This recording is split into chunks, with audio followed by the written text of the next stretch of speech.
What's going on? What's going on? This is Mike Jones, Phil Jones. Have you guys know me personally, professionally, and welcome to the Extraordinary Man Podcast. And I got something I want to talk to the people about today. So, excuse my setup because I'm trying to decide where I'm going with it. So, I gave y'all a nice little corner of my house to record out of. If y'all liking it, tell me yes. If not, no. But I wanted to stand up to be able to give you guys a little bit of a feel instead of sitting down in the chair for a change. So, anyway. Let's get into this. We in a world right now to where I'm very concerned about the future. Now, for those who don't know, I'm a recent graduate of Valencia College in Orlando, Florida, with my degree in business management.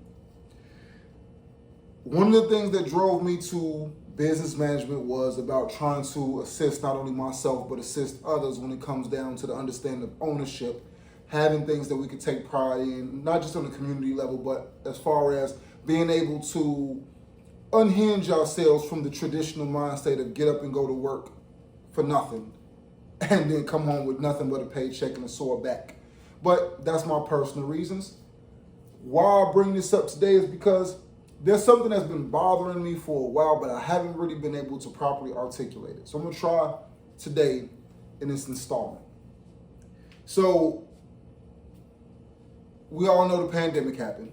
We know quite a few other things have taken place, which I'm not going to get too specific about. But one of the most important things that I notice is when there's a shift in the economy, we make decisions. And some of us, we make knee-jerk decisions because we're looking for solutions. The one thing my brother and I talk about quite often is about the shift that social media has made over the course of the last couple of years. Some of the people that we follow on YouTube and various other social media websites that have like huge channels or huge networks have been talking about how the money is a lot different than what it used to be. Now, I do what I do. Of course, I like to get paid for it, but I do what I do because I actually enjoy spreading information. But despite all of that, one of the most important things is that when you start getting information, the goal is to push that information forward so you can help people to make more qualified decisions with their lives. So, one aspect of the money dries up thing is the fact that, well, why? Why are advertisers pulling back? Why are these different things happening when it comes down to how ad revenue is being made, how money is being made? Well, I'll let some of those guys get into that. What I will say, though, is that I've noticed something else as a byproduct of that I think is really important, needs to be addressed, and that's scammer culture. What is scammer culture? This is where you have people who are very charismatic, people who have the gift of gab, they have the ability to appeal, but don't have the qualifications to talk about the things that they talk about, which ultimately end up convincing you, me, and people like us to take our hard-earned money, invest it into what it is that they have going on, and then all of a sudden, we basically been robbed legally because now that money's gone. So while somebody's living large off of our dime and they're taking advantage of people's desire to pull themselves out of their situations, these people are off doing whatever it is that they want to do, not thinking twice about the people that they scam, the families that they hurt, and the legacies that they disrupt. So some of the popular statements that you hear from a lot of the scammers online is generational wealth. They try to tie themselves to a level of urban culture where the same people that they claim to want to protect are the ones that they're taking advantage of. You look at it from cryptocurrency, you got the quintessential billionaire. He's, the Sam Bankman-Frieds of the world, for anybody who knows who he is. You are so humble. You dress like a bum. Drive a Toyota. You got it all figured out. You and a group of other young people, the way you create this thing, which in essence could have been a wonderful thing if not for greed and various other issues that people have when absolute power corrupts. Then you have stuff like the Tulsa Real Estate Fund, Mr. Jay Morrison. These guys, like himself, they are very, very, very charismatic. They talk very well, and they have a gift to where they can explain something or say something to make somebody feel what it is that they're saying and feel like they're on your side. Well, let me tell you what the problem is with that. The problem is, a lot of the times when you're hearing those messages, it's almost like those late night infomercials. And I'm a little older than some people that may be watching this, but if you've ever seen one of those late night infomercials that talk to you about posting ads and all these get rich, just buy my book, just buy my course, buy my seminar, attend my seminar when I come to your city, $1,000 here and this much, and then my team of experts will be on the phone for you. I've never seen anybody make money off those things. Never. I'm not saying nobody has, but I've never seen it. Multi-level marketing, I know a lot of people who've done Primerica. I remember I had a friend who was doing this thing called Kiani Water at one point in time. You have people that's doing Amway. You have so many different people in the thought process to where you take advantage of people who are either doing okay, but they want to get to the next level, or people who are at their last option that they want to do better than where they are. But no matter what the circumstances are, you have people who are preying on people who are not financially literate. I don't care what anybody says about this. I am not a fan of a lot of the internet gurus. I'm not a fan of a lot of the talking heads, as I like to call them.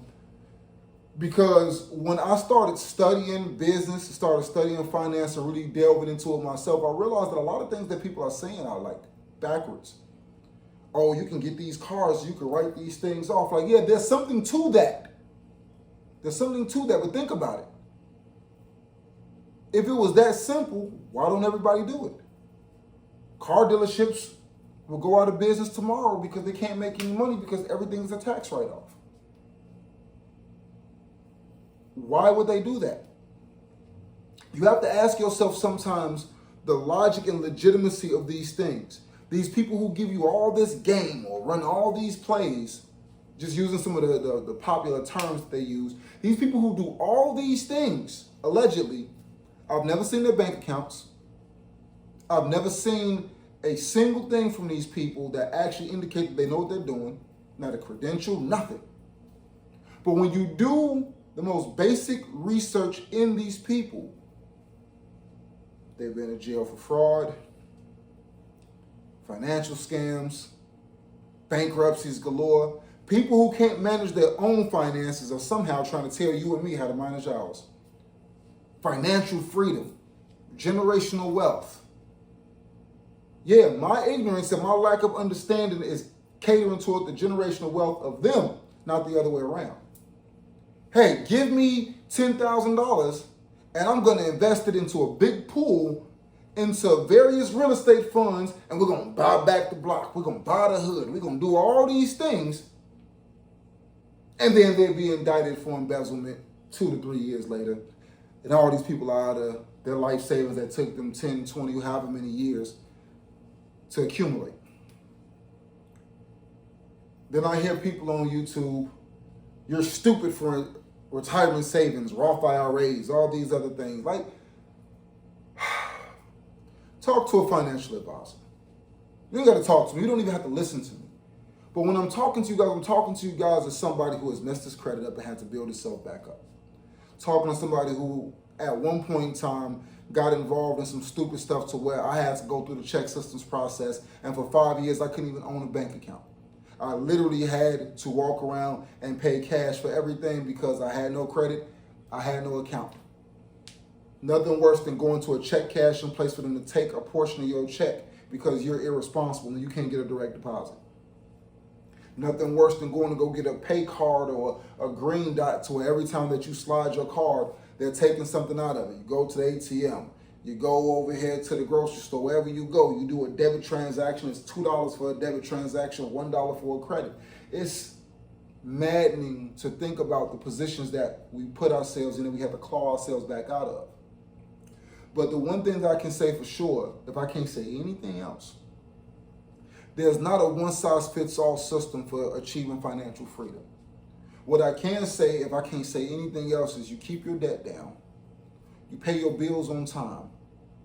Pay any unnecessary debt off, even if that means getting a second job, side hustle, whatever the situation is. You sacrifice this much time to have this much time of long-term success. That's really what it boils down to. If you're going to go to school, get a degree, whatever have you, go for something that's going to make some money. Go and network. Go and build information. Go and research. We walk around with $1,000 phones all day long and are so poorly researched when it comes down to things. Just because I'm good at it doesn't mean I should do it for a living. Remember I said I'm over here in the corner. If y'all heard that noise, I'm sorry. But anyway, just because it sounds cool don't mean I should do it. Everybody shouldn't podcast. If I had to rely on feeding my kids off podcasts, they would be hungry. And it's not a matter of whether I think I could or couldn't. It's just a matter of practicality. I don't mind getting up going to work every day. It does nothing to me. All I'm saying is, guys, please be mindful of where you're getting your information from.